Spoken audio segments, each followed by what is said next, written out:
Get your pen and write your story all over again. And this time, learn the lessons, motivate others, and share that inspiration. Dear Max FM with DJ Chini. Dear Max FM, itago niya na lang ako sa pangalang Mr. Beautiful.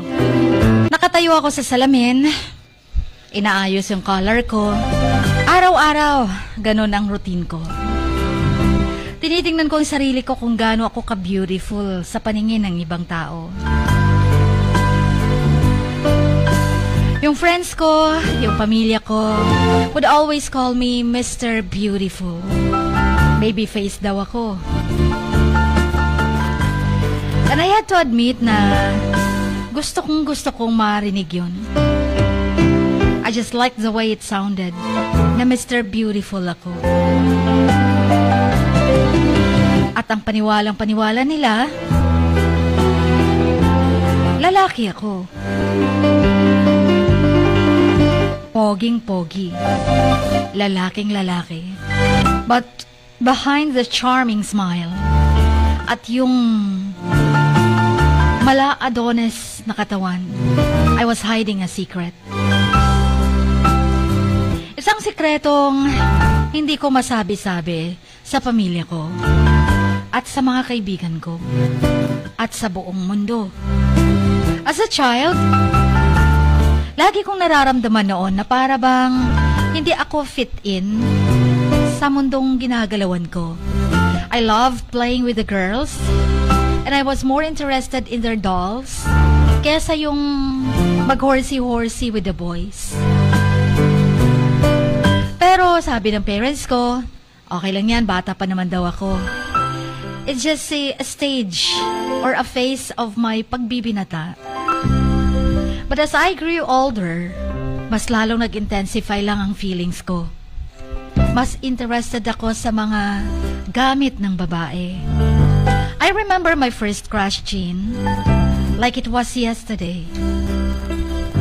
At ang first crush ko, lalaki.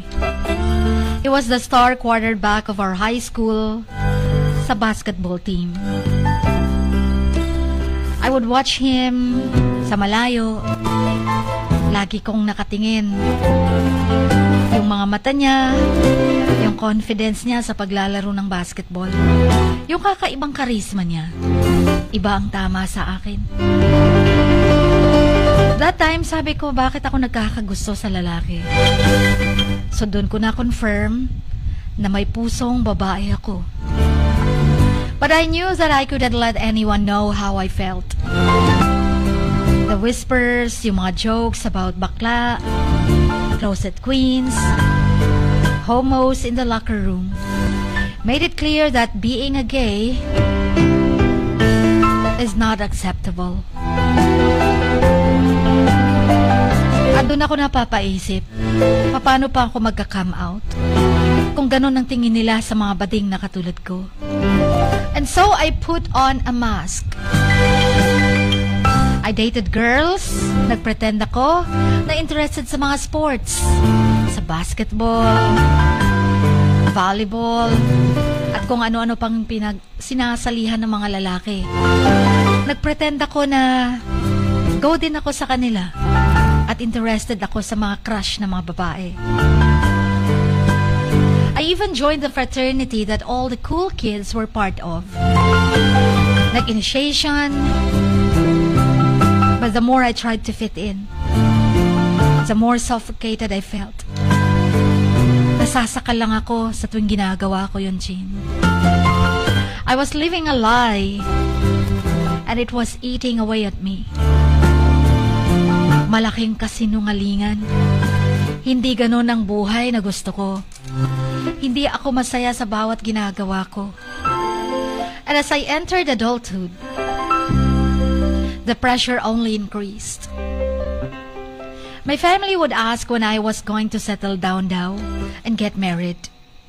Pero napapangiti lang ako, Chin. Hindi ko masabi-sabi sa kanila. Hindi ko masabing kailanman hindi ako mag-aasawa. Well, kung posible sana na mag-asawa, pero lalaki ang kasama ko. Yun nga lang, Chin, ang pressure hindi na matiis. Dahil sa tuwing nag-uusap-usap, nagtitipon-tipon ang magpapamilya, mga reunion, laging tanong sa akin, kailan ako magsasettle down? My friends would tease me about not having a girlfriend. Hanggang date-date lang kasi ako sa mga girls, pero wala akong ni minsang niligawan. Dahil kung meron man akong gustong ligawan, isang lalaki dapat. I felt like I was trapped in a prison of my own making. Kasi tingin na tingin nila sa akin, lalaking lalaki. Interested sa mga girls, pero wala pa ring boyfriend. Ay, girlfriend ba? But the hardest part was the silence. I longed to tell someone, anyone, about my true feelings. I wanted to scream from the rooftops that I was gay. Gusto kong isigaw sa buong mundo na ito ako, may pusong babae. Nakakulong lang sa katawan ng lalaki. Hindi ko ginugusto, sinubo kong itago at palitan ng pagkatao ko. Pati ito ako. Ako ito. And that I was tired of hiding. But the fear of judgment and rejection held me back. I would watch gay couples holding hands on the street, feeling a pang of jealousy. Bakit hindi ako pwedeng maging ganun sa kanila? Why couldn't I be like them? Why couldn't I be free to be myself? The days turned into weeks, and the weeks turned into months. I felt like I was losing myself in the process. I felt like I was losing my very own identity. I would look in the mirror and the person staring back at me would seem like a stranger. Kinakausap ko ang sarili ko, pero hindi ko na siya kilala. Until one day, nakilala ko ang support group for LGBTQ+ individuals online. Reading their stories and struggles gave me the courage to start embracing my true self. I realized that I wasn't alone, that there were others out there who had gone through similar experiences. Pareho kami ng mga pinagdaanan. Sila din, bago nag-come out, ay nagdusa. Pero alam mo yung takot na baka mabuking ako. Yun ang kinatatakutan ko, na ang pamilya ko pa ang unang makabuking sa akin. What would my family think? Anong sasabihin ng parents ko na hindi ko sila mabibigyan ng apo? What would my friends say? Pagtatawanan nila ako sigurado. Yung mga what if na yun yung naglilinger sa utak ko. Nag-haunt sa akin, making it hard for me to take the leap. I couldn't help but wonder what the future held habang nakatingin ako sa salamin. Would I ever be brave enough to reveal my true self to the world? Lagi akong Prince Charming sa klase, pogi sa paningin ng karamihan. Pero paano ko ba aaminin? Only time would tell. Hanggang sa Mr. Beautiful na tinutokso sa akin remained the secret. Hidden behind a mask of confidence and charm. Alam mo, Chin, nasubukan ko ring manligaw one time. 27 na ako nang una akong naligaw. There were times kasi when I almost gave in dahil hindi ko kayang maglabas ng mga saloobin ko at sabihin gay ako at tanggapin niyo ko. But like the night I met Jamie sa isang party, nakatinginan, Yung nakaramdam ako ng instant connection ba? Ang haba ng naging usapan namin, nagkatawanan, nagkabiruan. Para bang kilalang kilala na namin ang isa't isa for how many years? And for a moment, I forgot about the mask and let my guard down. Nakalimutan akong nagtatago pala ako sa isang maskara. But when Jamie asked for my number, nagpanik ako, Chin. Kahit pareho kaming lalaki, and still, I gave him a fake one, a fake number. Another time, I was browsing through a gay bar with a friend who had come out to his family. Bading din siya, closet queen. Pero, tinanggap siya ng pamilya niya. Matagal nga lang, pero nagkabati din na tanggap siya. Nagwi-window shopping lang kami. But as we walked by, may nakita ako na isang guy sa loob ng isang malaking butik. He smiled. At nakaramdam ako ng spark. Napansin yun ng kaibigan ko na bading din. At binulungan ako. Okay ka lang ba? And for a second, I considered going in.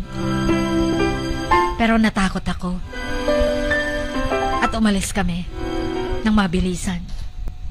Alam mo ba yung hindi mo maintindihan ang sarili mo?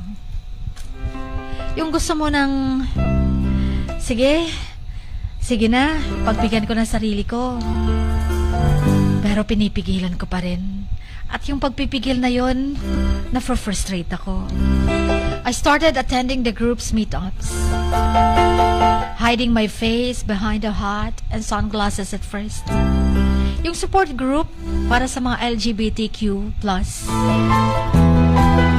But as I listened to their stories, naramdaman ko yung sense of belonging. And maybe, I could find the courage to be myself, sabi ko. Sinubukan kong makipagkaibigan ulit sa circle of friends na maraming babae. There were close calls like the time my girlfriend, kuno, MU. At sinasabi ko, inaako ko girlfriend ko. Pero hindi talaga. Walang ligawang nangyari, nag-AMU lang. Tago natin siya sa pangalang Rachel. Then one day, pumunta sa bahay si Rachel. Umakyat ba naman sa kwarto ko? Habang nagchat-chat ako with a guy online. Hanggang online lang kasi ako, Chin. Doon ako nagpapa-charming. Total, hindi nila ako nakikita in person. Nung biglang sumulpot si Rachel sa likuran ko, at sinara ko kagad ang laptop. Pero may nakita na siya. Nakita niya ang gorgeous guy na nag-pop up sa screen. Bago ko pa naisara, nabasa na niya. Ang sabi ko, spam lang yun. Pero tumaas ang kilay niya. Then there was the incident at the mall. I accidentally called the guy I admired as handsome. Tinawag ko ba namang pogi ng malakas habang naglalakad. While we were walking past him, narinig yun ni Rachel at sinabing, sino bang tinutukoy ko daw? Ang sabi ko, yung lang may nakita akong pogi na pangalan sa front ng store, saying I was admiring the display lang. Palusot ba? Ang dami ng mga calls mula sa naibigay kong number sa mga girls. As these close calls kept me on edge. I'm always looking over my shoulder. Worried, very worried that someone would discover my secret. Kinakain ako ng guilt feeling and an anxiety ko, Chin. Despite the risks, I couldn't help but feel drawn to the online communities at yung mga forums where I could be myself. Kaya doon ako napapatambay online. Kasi doon ko na-express ang sarili ko. Nakatago sa pangalang Gorgeous Guy. It was a double-edged sword. I felt more alive when I was being true to myself online. But the fear of being caught kept me in a state of constant anxiety. Baka may makahalata. Kahit anong subo ko na wag magpahalata. Baka may makabuking. Kahit pinipilit ko itago ang totoong ako. And the tension between my true self and persona I presented to the world was taking a toll.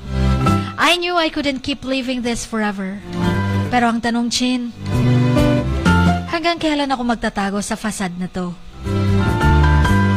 How much longer could I keep the mask before it all came crashing down? Sana'y mapayuhan niyo ako. Tatanggapin ko na lang ba ang judgment ng mundo? Mag-go all out na lang ba ako? Or kailangan ko pa mag-strive harder para makapag-asawa na dahil hindi na ako bumabata? Iniisip ko baka naman matutunan kong mahalin ang asawa ko, magkaroon ng pamilya, mabigyan na nga po ang mga magulang ko. Pero sa pag-iisip pa lang ng yan, hindi ko talaga kayang lunukin. Lalaki ang gusto ko, Chin. Pero paano ko sasabihin na ang poging ito ay hindi lalaki? Hanggang dito na lamang ang inyong kamags, Mr. Beautiful.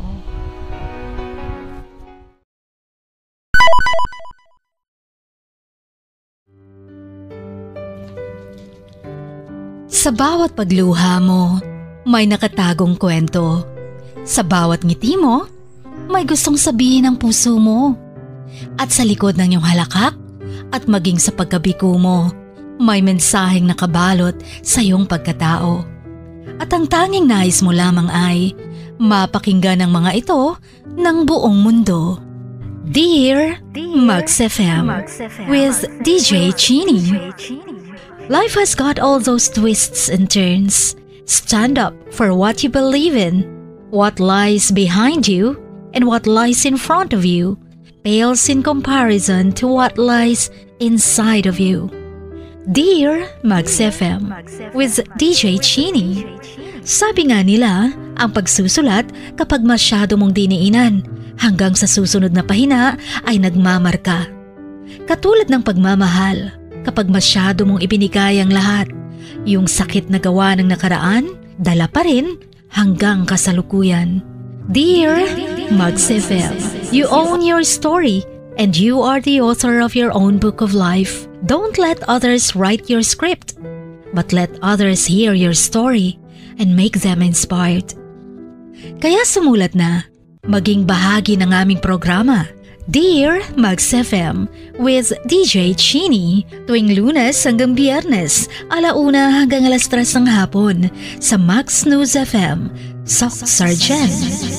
Love, life, and lessons from the past, only at Dear Max FM with DJ Chini.